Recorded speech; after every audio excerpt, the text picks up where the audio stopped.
Salutations, Utopians. So I broke the story relatively quickly early this morning. Didn't get a chance to further elaborate on the trade and my thoughts in. So this is what this video is going to be about. Stephon Diggs, first and foremost, he was a phenomenal return on investment for the Buffalo Bills, three-time Pro Bowler.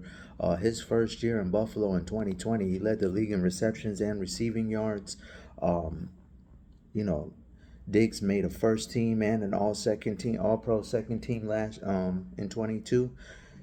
So the dude definitely delivered, and I think he really helped bring Josh Allen through his initial stage into the NFL in terms of like so-called baptism. Obviously, Josh Allen had grown tired of the situation that he had, the dynamic, so to speak. But there's no question that Stephon Diggs was a great investment for the Buffalo Bills. And I think he's just a victim of circumstance, too. I think they'll put up what they got to put up with, i.e., look at what the Eagles dealt with last year, despite all the distractions. A.J. Brown was a possible MVP candidate. If the league was open-minded enough to allow a wide receiver to win, he would have definitely been worthy of that pick, of that award. With that being said, I do think last year's snow-in game harmed Buffalo's ability to earn capital, being on Peacock, forcing them to have to supplement lost income from stadium value. Really harmed them.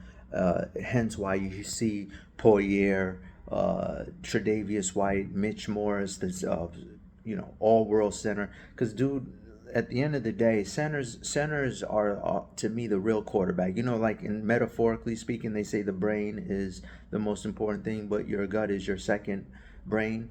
The center is the second quarterback, and so it really did hurt losing those guys, but I think the Bills had to because they are cutting costs.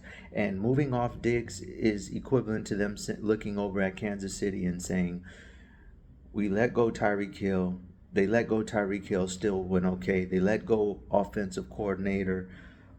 Their offensive coordinator, Eric Bieniemy, still were okay. In fact, the Chiefs led the league in drops last year, and they still were in the Super Bowl and managed to muster more points than their opponent, San Francisco 49ers, who've spent a king's ransom to build their offense and defense for that matter, and still fell short. So the Bills are in a rebuild, but they also have James Cook. They did go get Curtis Samuel, which I'm on record on Twitter X. If you are not friends with me yet on there, please do so. Global GL, the number 8, where the O is put BAL_sports, Global Sports. And I stated there that it was already very much a coincidence, a little more than a coincidence when they signed Curtis Samuel. It didn't seem like, from an optic standpoint, a complimentary move, but more of a replacement.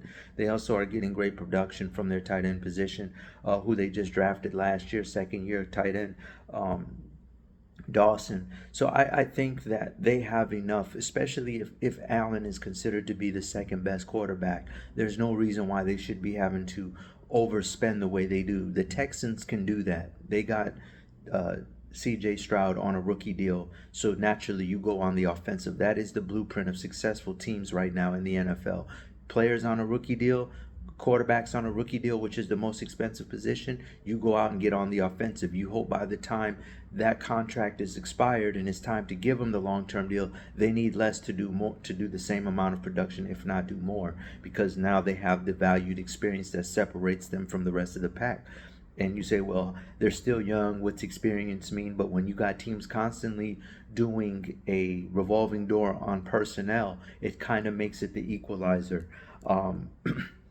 Ultimately, at the end of the day, chemistry issues probably got the best of them as well.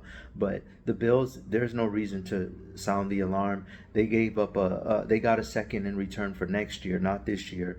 And the Texans, they had to give the Texans a fifth and a sixth. It is $30 million in dead cap, but that just seems to be an afterthought these days. These owners are multi-billionaires. They could care less. They care, but they don't care. I mean, you see, case in point, Deshaun Watson. You see Russell Wilson.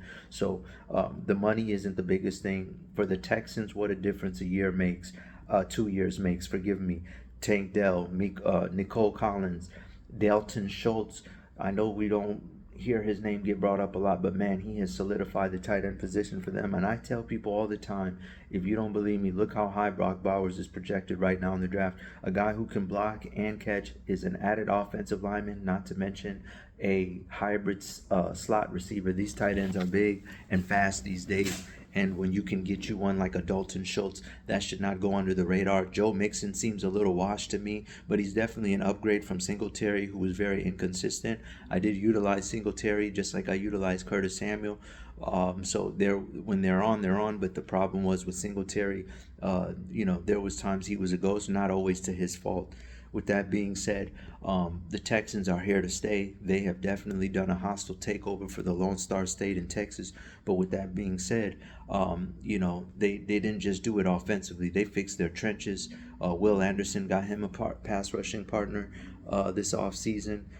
They've done their thing. They've done their thing over there. And so, D'Amico Ryans is looking like much more and more like he's going to get himself a Super Bowl before it's all said and done. And he's a definite leader. I mean, when you got a quarterback, all things are going to fall into place, especially on a rookie deal. And the Texans right now, they can't do no wrong, and they deserve it. I mean, the previous administration, that DeAndre Hopkins trade was just damn near, one of the worst debaucheries I've ever witnessed. And then, fast forward, Deshaun Watson kind of left them out to dry. Them turning those 6 picks into basically game-changing, franchise-altering decisions, similar to what Brad Holmes did in Detroit with those with that Matthew Stafford return. That's just the way you got to do it, and the Texans got it. They're up right now. There's no better way to verbalize it. It's their time, and when it's your time, everything just falls in perfect alignment. So kudos to them. I hope the Bills can begin their healing process. It was a little tumultuous, a lot of disappointment, aside from the Mother Nature side effects that happened last year. Just the overall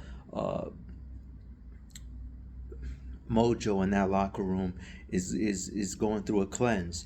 I'll try to do better next time. Utopians Global out.